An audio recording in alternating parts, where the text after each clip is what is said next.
मैं Virendra Joshi infinity classes के online platform पे आपका हार्दिक स्वागत है। दोस्तों, हमने धातु व अधातु पढ़ लिया था, उसकी PYQ सीरीज भी पढ़ ली थी।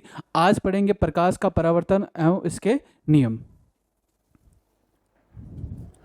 प्रकाश का परावर्तन एवं इसके नियम। जो प्रकाश होता है वो विद्युत चुंबकीय तरंग के भांति व्यवहार करता है, इलेक्ट्रोमैग्नेटिक वेव के भांति व्यवहार करता है। ये जो इलेक्ट्रोमैग्नेटिक प्रकाश की जो नेचर होती है ये मैक्सवेल ने बताई थी कि प्रकाश से जब मूव करता है तो एक विद्युत चुंबकीय तरंग के भांति मूव करता है। प्रकाश का जो गमन होता है वो सरल रेखीय गमन के भांति होता है। यानी मान लो ये पेड़ है और ये टॉर्च है। यहां से प्रकाश जब इस पेड़ से टकराएगा तो वो प्रकाश सीधी रेखा में जाएगा और अपन कह सकते हैं सरल रेखीय गमन करता है। और इस सरल रेखीय गमन से इस पेड़ की छाया यहां बनती है। यानी प्रकाश के सरल रेखीय गमन से किसका निर्माण होता है? छाया का निर्माण होता है या शेडो का निर्माण होता है। यानी प्रकाश का गमन कैसा होता है? सरल रेखीय गमन होता है। और प्रकाश किसके भांति होता है? तो विद्युत चुंबकीय तरंग के भांति होता है, इलेक्ट्रोमैग्नेटिक वेव के भांति होता है। इसे माध्यम की आवश्यकता नहीं होती है। जो प्रकाश होता है उसे किसी माध्यम की आवश्यकता नहीं होती है। वो ठोस में भी मूव कर सकता है, गैस में भी मूव कर सकता है, द्रव में भी मूव कर सकता है और निर्वात में भी मूव कर सकता है। हालांकि इनकी चाल के क्रम अलग अलग होते हैं। निर्वात में जो प्रकाश होता है उस प्रकाश का जो वेग होता है वो सर्वाधिक होता है और प्रकाश की चाल निर्वात में 3 × 10⁸ मीटर पर सेकेंड होती है। ठीक है, तो प्रकाश के गमन के लिए माध्यम की आवश्यकता नहीं होती है, वो किसी भी माध्यम में मूव कर सकता है। प्रकाश जो होता है वो अनुपस्थ तरंग के भांति व्यवहार करता है। प्रकाश के विद्युत चुंबकीय तरंग प्रकृति की जो विवेचना थी वो मैक्सवेल ने की थी, जो कि अपन ने पहले ही डिस्कस कर लिया था। प्रकाश के कणिकीय सिद्धांत की जो विवेचना थी या जो कणिकीय सिद्धांत दिया था वो आइजैक न्यूटन ने दिया था। ठीक है, ये इंपॉर्टेंट है।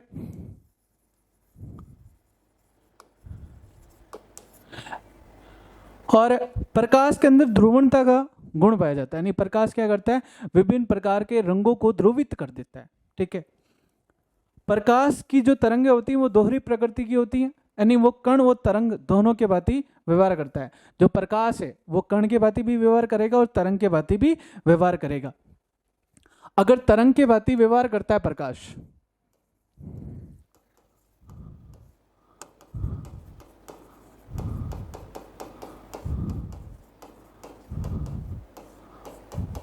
तो प्रकीर्णन होता है, परावर्तन होता है,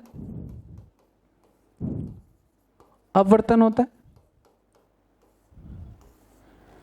ये प्रकाश के तरंग के भांति व्यवहार के कारण प्रकीर्णन होता है, परावर्तन होता है और अपवर्तन जैसी घटनाएं होती हैं। लेकिन जब प्रकाश कण के भांति व्यवहार करता है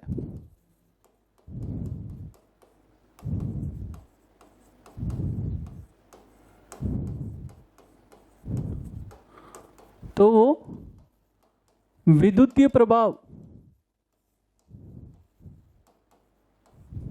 घटना को प्रेरित करता है।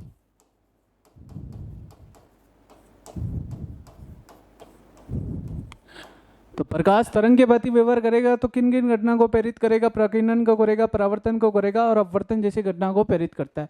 लेकिन जब प्रकाश कण के भांति व्यवहार करता है तो वो विद्युत प्रभाव को प्रेरित करता है, यानी विद्युत को उत्पन्न करता है। ठीक है, और प्रकाश की जो सर्वाधिक चाल होती है वो निर्वात में होती है, पहले बता दिया था। यानी प्रकाश को गमन करने के लिए किसी माध्यम की आवश्यकता नहीं होती, लेकिन प्रकाश की चाल का जो सर्वाधिक अपन कह सकते हैं वेग होता है वो निर्वात में होता है, और प्रकाश की जो चाल होती है वो 3 × 10⁸ मीटर पर सेकेंड होती है। ठीक है, और प्रकाश की चाल का क्रम क्या है?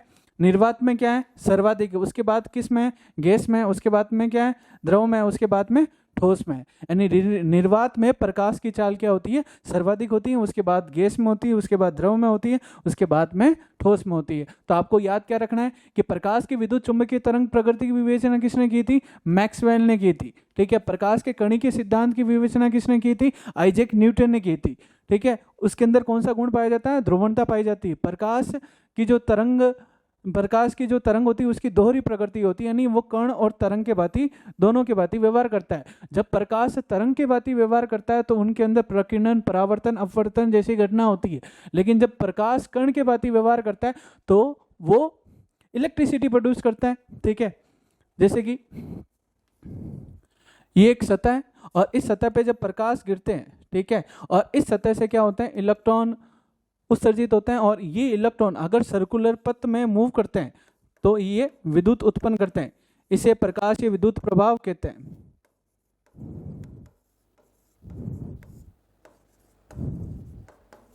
प्रकाशीय विद्युत प्रभाव कहते हैं। नेक्स्ट, प्रकाश की चाल। प्रकाश की चाल तरंग दैर्ध्य इंटू आवर्ती। तरंग दैर्ध्य क्या होती है?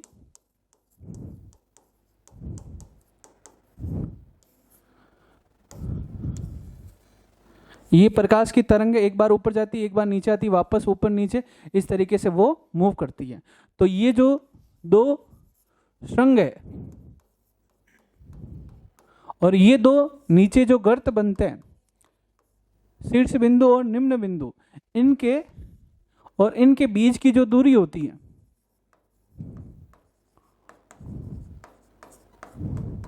उसको क्या कहते हैं? तरंग दैर्ध्य कहते हैं। दो क्रमागत श्रृंगों एवं गर्तों के बीच की दूरी तरंग दैर्ध्य कहलाती है। आवर्ती प्रति सेकंड होने वाले कंपन की संख्या,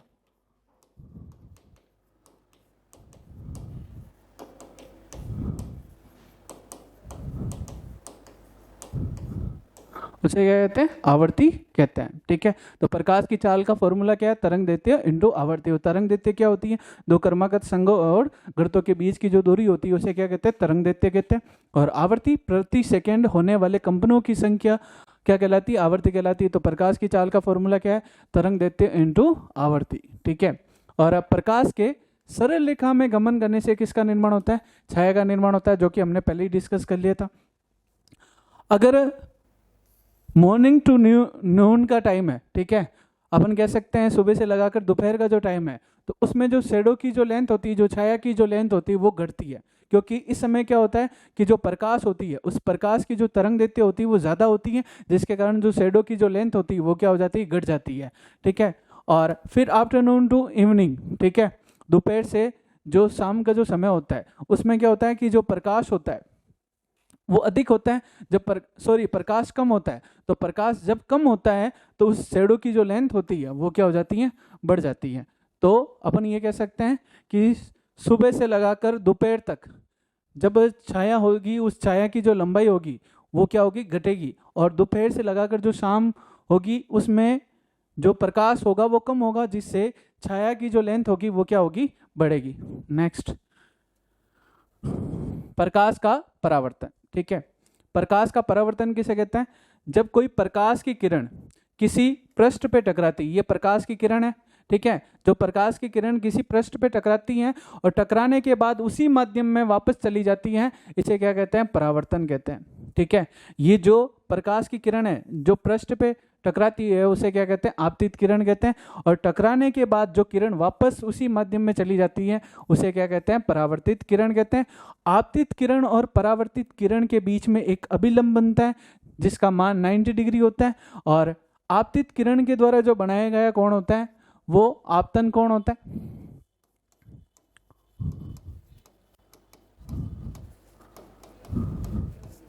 और जो परावर्तित किरण के द्वारा जो बनाया गया कोण होता है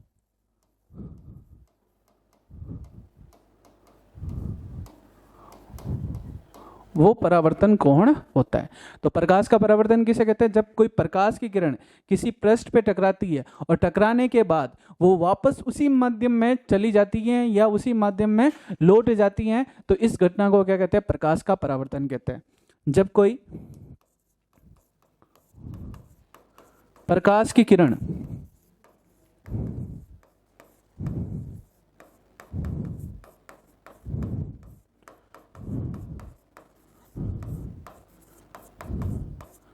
किसी पृष्ठ पे टकराती है तो टकराने के बाद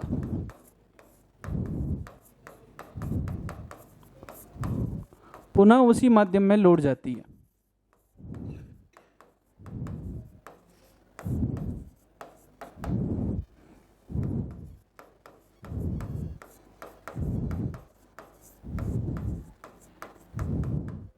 लौट जाती है। इस घटना को प्रकाश का परावर्तन कहते हैं।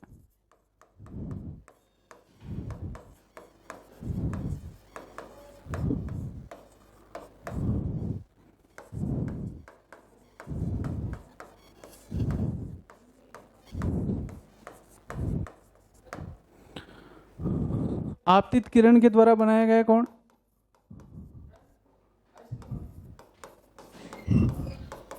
आपतन कोण,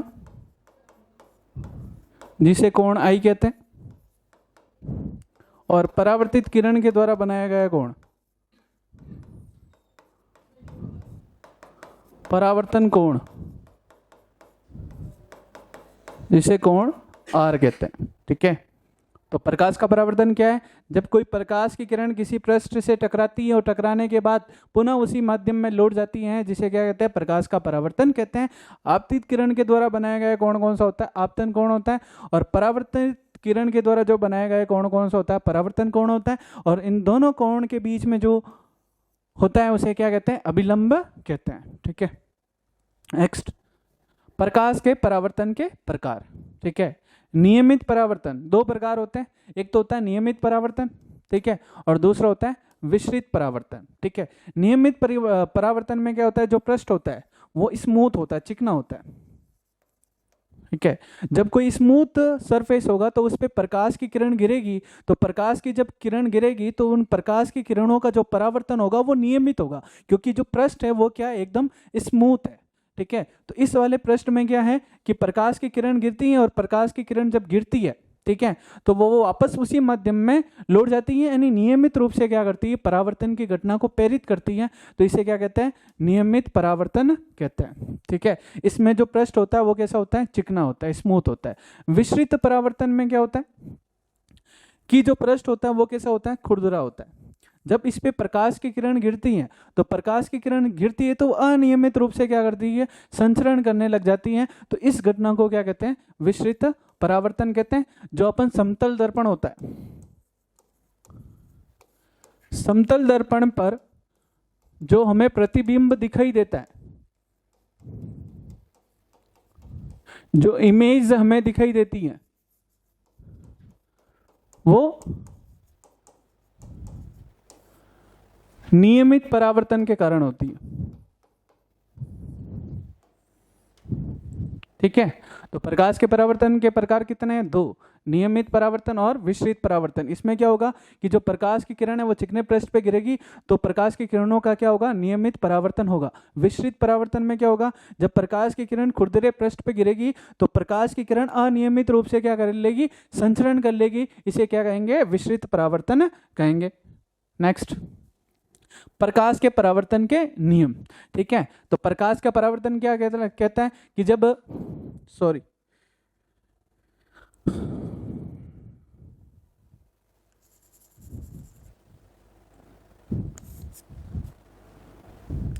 जब कोई प्रकाश की किरण किसी पृष्ठ पे गिरती है और टकराने के बाद वापस उसी माध्यम में चली जाती है तो इसे क्या कहता है? परावर्तन कहते हैं। ठीक है, और आपतित किरण के द्वारा जो बनाया गया कोण होता है वो कौन सा होता है? आपतन कोण आई होता है। ठीक है। और परावर्तित किरण के द्वारा जो बनाया गया कोण होता है वो कौन सा होता है, परावर्तन कोण होता है, ठीक है। तो यहाँ जो कोण आई है वो कोण आर के बराबर होता है, क्योंकि ये अभिलंब के दोनों ओर बनते हैं। तो अभिलंब के जो दोनों ओर बनते हैं तो उन दोनों कोण का जो मान होता है वो क्या होता है, सदैव बराबर होता है। तो प्रकाश के परावर्तन का फर्स्ट नियम क्या है कि आपतन कोण इजिकल टू परावर्तन कोण, यानी कोण आई इजिकल टू कोण क्या होता है, आर होता है, ठीक है। फिर आपतित किरण, अभिलंब और परावर्तित किरण ये तीनों ही एक ही तल में स्थित होते हैं। तो ये थे प्रकाश के परावर्तन के नियम। वापस रिपीट कर रहा हूं कि प्रकाश के परावर्तन के नियम का फर्स्ट नियम क्या है कि आपतन कोण और परावर्तन कोण, जितना कोण आपतित किरण बनाएगी उतना का उतना कोण परावर्तित किरण बनाएगी, यानी कोण आई इक्वल टू क्या होता है, कोण आर, ठीक है। और आपतित किरण, परावर्तित किरण और अभिलंब ये तीनों एक ही तल में उपस्थित होते हैं। तो ये थे प्रकाश के परावर्तन के नियम। नेक्स्ट, और इसके कुछ उदाहरण है प्रकाश के परावर्तन के। जितने भी जो ग्रह हैं, ठीक है, वो हमें चमकते हुए दिखाई देते हैं, तो ये भी परावर्तन के कारण ही हमें चमकते हुए दिखाई देते हैं, ठीक है। अगर रिफ्लेक्शन नहीं होता तो हम अपनी इमेज नहीं देख पाते, हम किसी भी तारे या स्टार जो भी ग्रह वगैरह है उनको चमकता हुआ हमें दिखाई नहीं देता, ठीक है। तो ग्रह, उपग्रह, चांद इत्यादि का चमकना भी, ये भी किसके उदाहरण है, परावर्तन के है। दर्पण में प्रतिबिंब का दिखाई देना ये भी परावर्तन का उदाहरण है। और वस्तु के रंग का निर्धारण, ठीक है। कभी कभी ये इमेजिनेशन अपन करते हैं कि अगर रिफ्लेक्शन नहीं होता तो अपन को सारी वस्तु एक ही कलर की दिखाई देती, या कलर ही अपन उसके अंदर डिफरेंस नहीं कर पाते। रिफ्लेक्शन है तो रिफ्लेक्शन के कारण क्या होता है कि वस्तु होती है उसके अपन रंग का निर्धारण कर सकते हैं, ठीक है। फिर है प्रकाश का प्रकीर्णन। ये कोई प्रकाशीय स्रोत है, और जब प्रकाशीय स्रोत से कोई प्रकाश की किरण उत्सर्जित होती है, क्या होती है, प्रकाश की किरण उत्सर्जित होती है, और उत्सर्जित होते ही ये वायुमंडल के गैस और धूल के कण से टकराती है। जैसे ही गैस और धूल के कण से टकराती हैं तो ये विभिन्न कोणों से क्या हो जाती हैं, विचलित हो जाती हैं।